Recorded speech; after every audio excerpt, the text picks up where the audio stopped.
Recently, American History TV was at the American Historical Association's annual meeting in Denver, Colorado. We spoke with professors, authors, and graduate students about their research. This interview is about 15 minutes. We're with Eugene Hilsman, a Princeton University PhD candidate.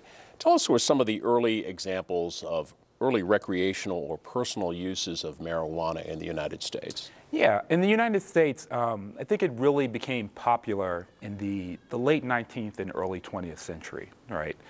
So you see it kind of constantly associated with jazz musicians in the 30s and 40s, the beatnik generation, kind of hippies in the 60s, right? But, you know, it was prescribed by doctors in the late 19th century around a number of psychological issues, thinking about things like anxiety, for example.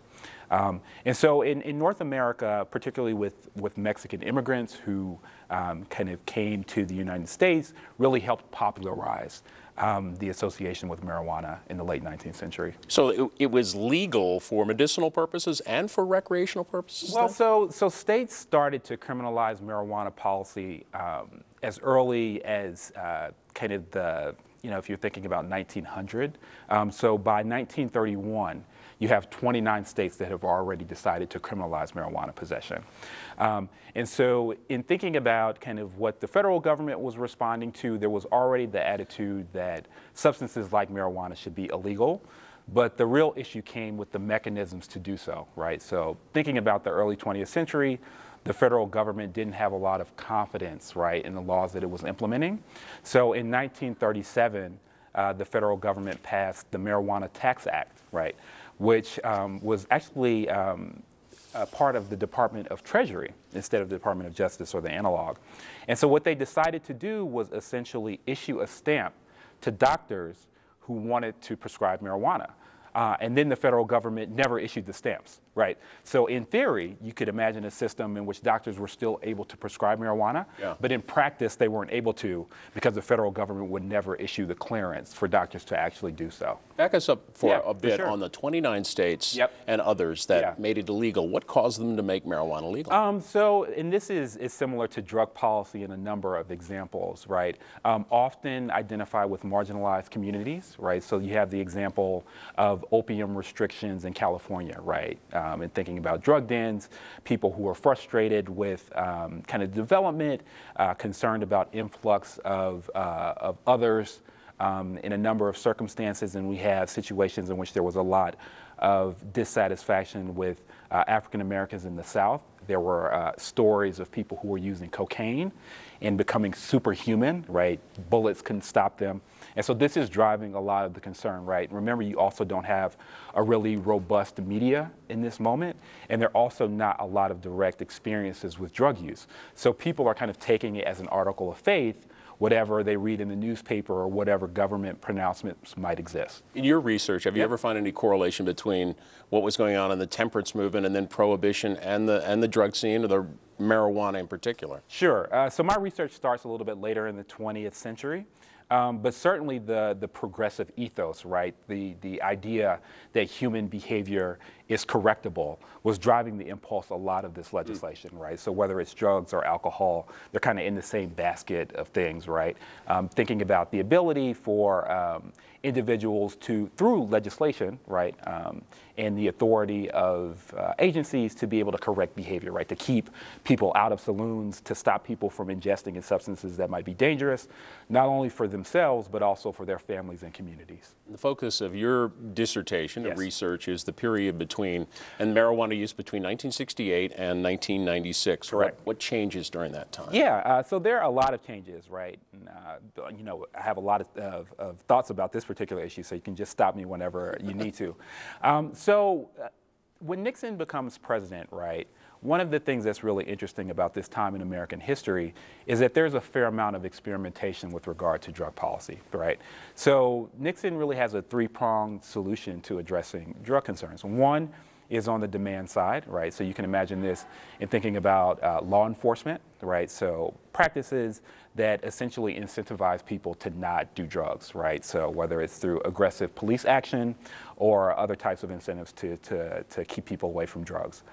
The second is really supply control, right? So in thinking about a number of treaties with foreign countries like Turkey to tie foreign aid specifically, right? So if you're going to keep supplying Americans with drugs, then we're not going to provide you with federal assistance, right? So that's the second group. And then the third is really around treatment and rehabilitation, right? So this idea that we're going to support people who are using drugs, and we want to provide them with services, whether it's health or medical services. And this was a particular concern because soldiers were returning from Vietnam, and there was a significant concern that they would be addicted to heroin, right? And so there was a federal interest in making sure that they didn't flood the streets, whether homeless or whatever. So Nixon really had a robust strategy for dealing with drug policy. That's something that changes over the late 20th and early 21st century, right? In addition to the Vietnam vets returning, there's an explosion of use of marijuana in the 60s? So the kind of explosion of marijuana use is roughly tied to the late 60s and early 70s, right? You see the number of people who are using it, which also has significant implications for the criminalization of policy and development of drug policy, right? So if you imagine a situation in which drug use is relatively confined and marijuana use specifically to marginalized citizens, right? So I mentioned the jazz musicians in Harlem or hippies, right, who are protesting in California.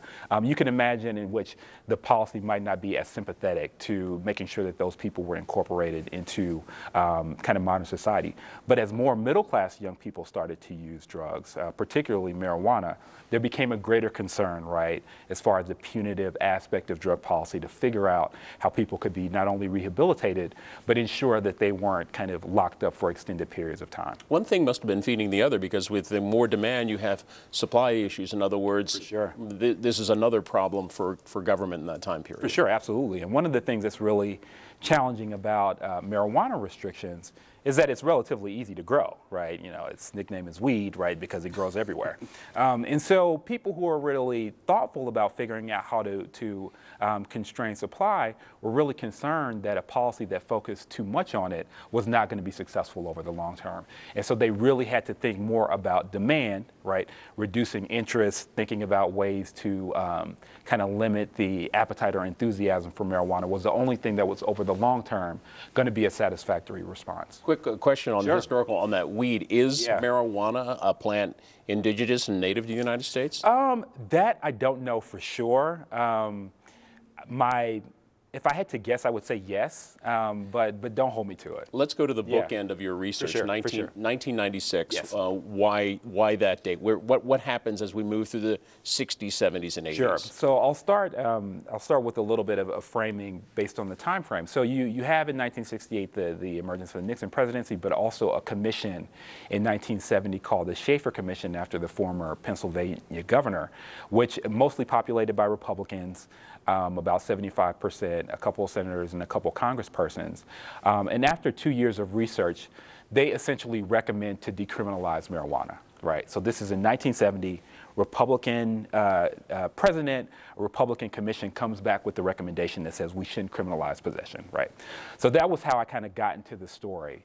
And so that was the beginning of the conversations that I was interested in. I'm like, oh, this is really odd to me, how we decide to manage policy in this particular way. How do we get here?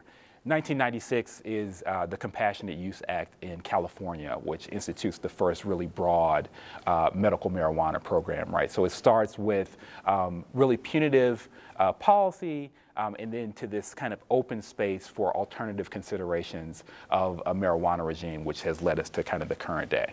Well, there's obviously a lot in that time frame alone. Sure. You're here at the American Historical Association for a panel on Sunday on what historians wish people knew about the history of licit and illicit drugs. Sure. What do you expect to talk about? Yeah, I mean, I think one of the things that I like to remind people of is that there are no really good drugs or bad drugs, right?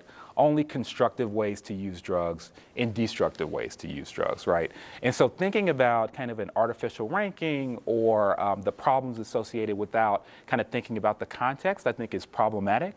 And so to be really thoughtful about analysis with that regard, yeah. Do you think that this is a topic, an area, in particular in the time frame that you're looking at, that's been combed over very well? I think especially for historians, a lot of the documents and archives memos from presidential administrations are just starting to be released. And so it's been combed over, I think, to, journalists have written about it, social scientists have written about it, but historians have really yet to kind of sink their teeth into the material, kind of given the distance needed to be able to place it in appropriate context. In looking at marijuana compared to alcohol, caffeine, and other drug use, where does marijuana stand today in 2017? I mean, that's a very interesting question, right? And something I think that advocates who've been supporting more lenient approaches towards punishments associated with marijuana kind of frequently put marijuana in conversation with drugs like tobacco and alcohol, right?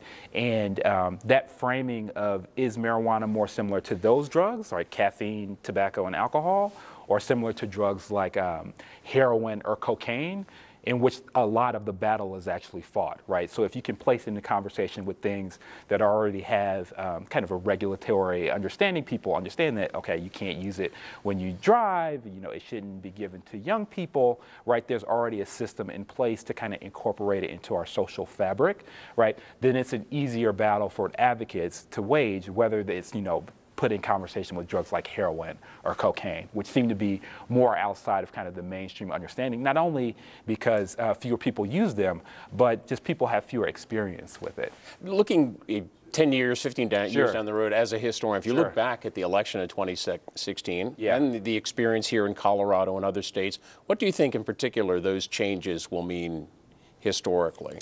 Yeah, I mean, I think one of the things that I've kind of taken away from my historical analysis is a very kind of sobering understanding about the possibility for change. And so context is really important.